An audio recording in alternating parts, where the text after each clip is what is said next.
Bonjour à tous, bienvenue pour un nouvel épisode de Secrets d'entrepreneur.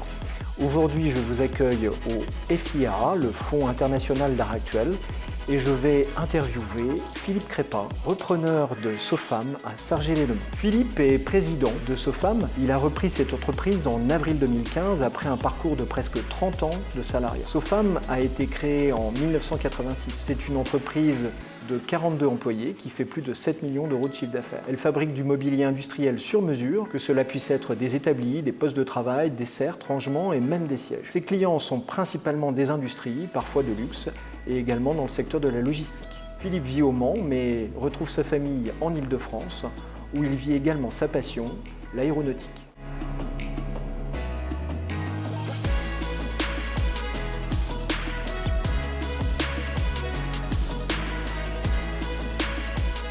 La première question que j'ai envie de te poser, c'est qu'est-ce qui s'est passé avant que tu te lances dans cette aventure? D'abord, j'ai fait une école de commerce à Amiens, et puis ensuite, j'ai eu un parcours d'une trentaine d'années dans le salariat, en commençant chez Legrand dans le matériel électrique, comme responsable commercial sur un secteur. Et puis, voulant évoluer un peu dans mes fonctions, j'ai postulé pour un encadrement d'une équipe commerciale, donc un poste de chef des ventes, dans une entreprise de fabrication de mobilier de bureau qui se situait, dont l'usine se situait à Château-Gontier. Et donc là, j'y ai passé 14 ans, passionnante, avec un développement extrêmement rapide. J'ai acquis mon expérience de management commercial dans cette entreprise, dans le marketing également, où j'ai développé quelques outils pour pouvoir prendre des parts de marché.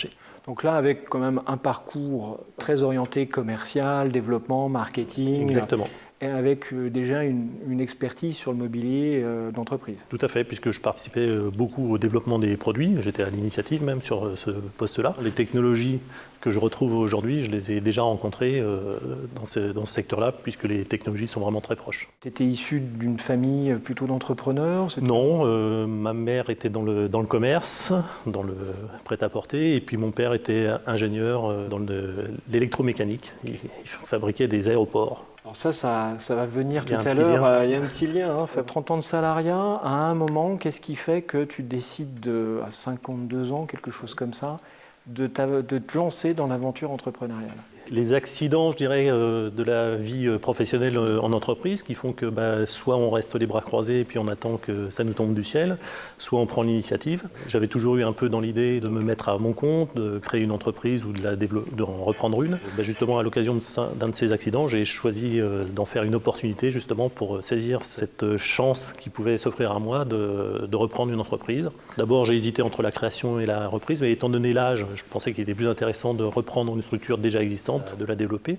Puis j'avais la chance aussi d'avoir quelques économies qui me permettaient de reprendre un outil existant. Donc là, tu avais de l'économie, mais est-ce que c'est suffisant? Alors non, c'était pas suffisant et de loin, puisque pour reprendre Sofam, mes moyens n'étaient pas suffisants, donc il a fallu que je me fasse accompagner par un fonds d'investissement, en l'occurrence Sodero, qui est un acteur régional qui accompagne les reprises d'entreprises, la transmission, et donc j'ai eu la chance qu'on arrive à se mettre d'accord et qu'ils puissent m'accompagner dans ce projet, et c'est grâce à eux qu'effectivement j'ai pu reprendre Sofam. Être entrepreneur, ça s'apprend, hein. On ne naît pas entrepreneur.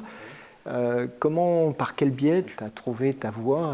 J'étais quand même dans des postes de direction, dans des PME à taille humaine, assez proche de la structure que je dirige aujourd'hui, même si celle-ci est plus petite. Donc j'ai acquis mon expérience dans ce secteur grâce à ces postes-là, de management, dans le commercial, dans le marketing, dans les achats également. Donc j'ai couvert une palette de fonctions assez large, avec du développement produit, assez proche de l'industrie.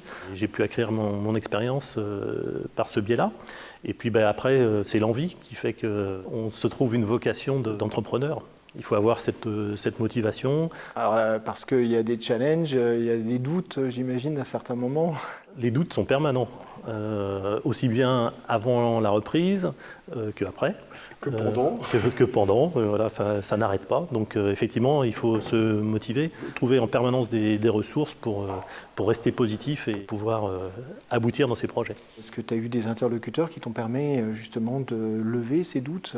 J'ai eu une formation à la reprise d'entreprise à travers le CRA, qui franchement m'a été très très utile. Donc ça, c'est une expérience très positive. Sur la dimension gestion plutôt Principalement sur la partie reprise, parce que là, je n'avais vraiment aucune expérience, donc il était extrêmement intéressant de pouvoir être formé aux techniques, aux habitudes dans ce micro-marché de la reprise d'entreprise. Et Initiative a pris quel rôle dans ce contexte?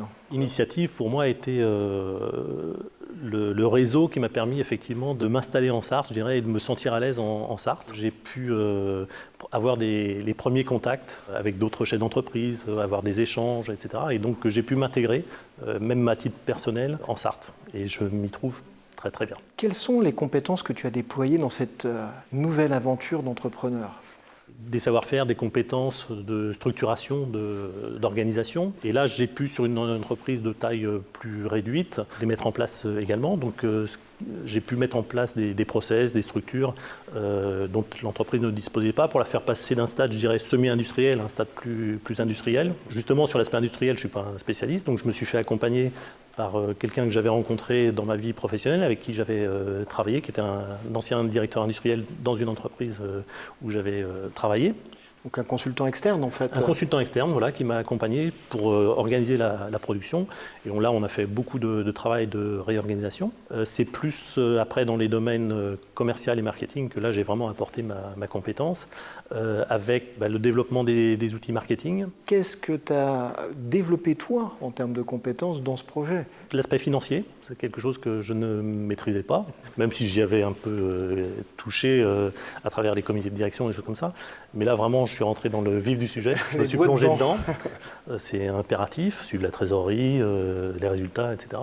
Et puis, je dirais le point le plus important, c'est la gestion des hommes, des équipes.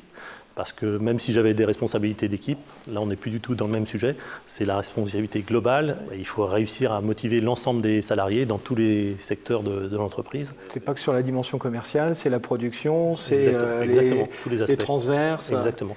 Et les embarquer pour une aventure commune. Donc ma démarche dans ce domaine consiste à essayer d'être le plus transparent possible, d'expliquer le plus possible, de façon à ce que les gens comprennent les raisons de certaines décisions, qui ne sont pas toujours faciles à prendre, mais j'essaye de les expliquer, d'être transparent et puis de les associer finalement aux décisions et le plus possible de les faire participer aussi. Depuis que tu as repris, tu vois effectivement que globalement la mayonnaise a pris.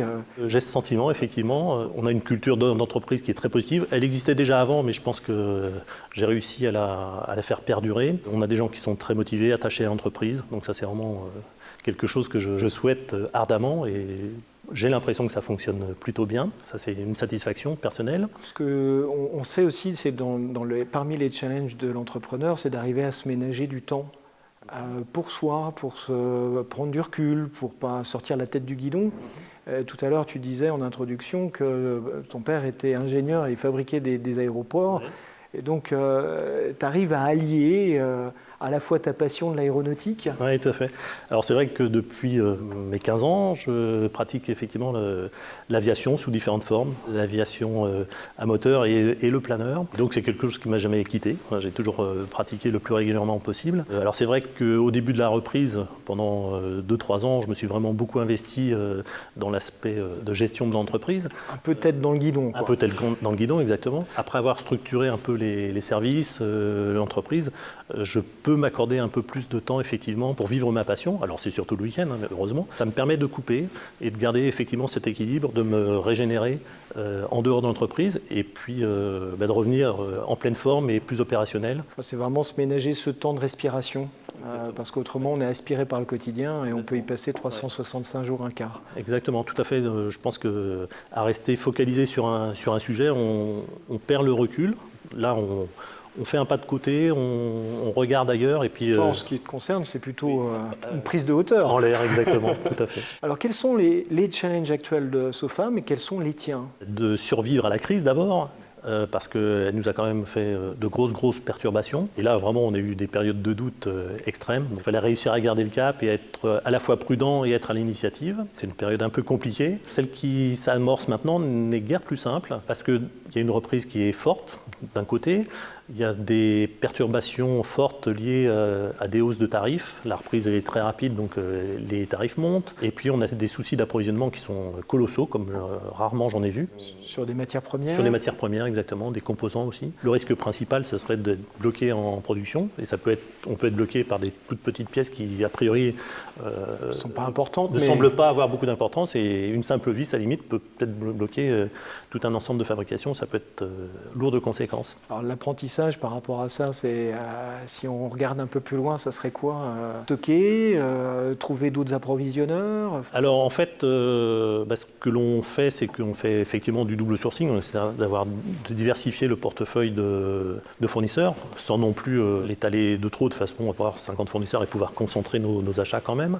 Donc il y a un équilibre à trouver qui est assez délicat. Après, stocker, oui, à condition que les stocks soient des stocks qui nous seront utiles, parce que si c'est pour avoir des stocks qui restent et qui deviennent obsolètes au bout de quelques temps, les produits se renouvellent beaucoup, donc il est compliqué d'en avoir beaucoup en stock et ensuite de les garder sur les bras. Dans toute la vie d'une entreprise, on gère des équilibres, des compromis. Donc cette adaptation, ça sous-entend de prendre du recul, de la hauteur? Exactement, d'associer différents managers en particulier et salariés de l'entreprise, parce que on arrive à avoir des éclairages différents, des idées, donc on s'enrichit de cette réflexion commune. Et c'est vraiment comme ça, je pense qu'on peut avancer, parce que je n'ai pas tout dans la tête, je ne suis pas expert dans tous les domaines, donc je m'appuie beaucoup sur mes collaborateurs. Parmi les choses dont tu me partageais quand on a préparé l'émission, c'est aussi comment tu as pris la décision de mettre un nouvel ERP au sein de Sofam, et qu'effectivement, c'est pareil, c'est pas toujours simple. C'est pas anodin du tout, un changement d'informatique, un ERP en l'occurrence.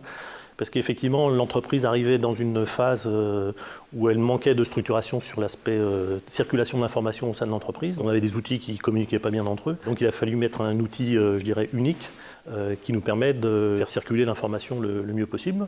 La difficulté de cette mise en place, c'est que c'est toujours assez complexe. Et pour nous, ça a été particulièrement complexe, puisque on a fait des erreurs de pilotage dans le projet, on a été relativement mal accompagné. Ça a été une période extrêmement difficile, on a été perturbé pendant 2 ans. Pendant 1 an, on a vraiment perturbé beaucoup nos clients. À l'interne, les équipes avaient beaucoup de doutes, donc ça a été vraiment une période difficile. Mais aujourd'hui, voilà, c'est terminé. On a mis l'outil en route, on l'a bien paramétré, et donc il nous est très utile, et il nous permet de structurer l'entreprise pour aller plus loin. Merci. Avant de se quitter, Philippe, quels seraient les conseils que tu pourrais donner à des entrepreneurs en herbe? De toujours aller de l'avant, d'être persévérant. Personnellement, quand j'ai repris Sofam, ça a été un projet qui a duré 2 ans. Il y a eu 1 an de prospection, 1 an de négociation, donc ça sème le doute quand on a ce genre de démarche.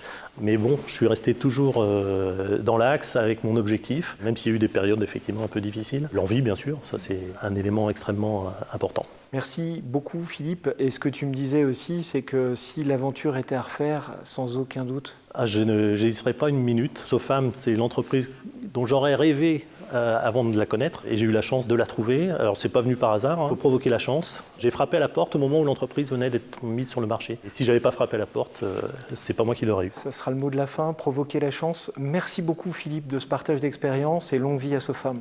Merci beaucoup.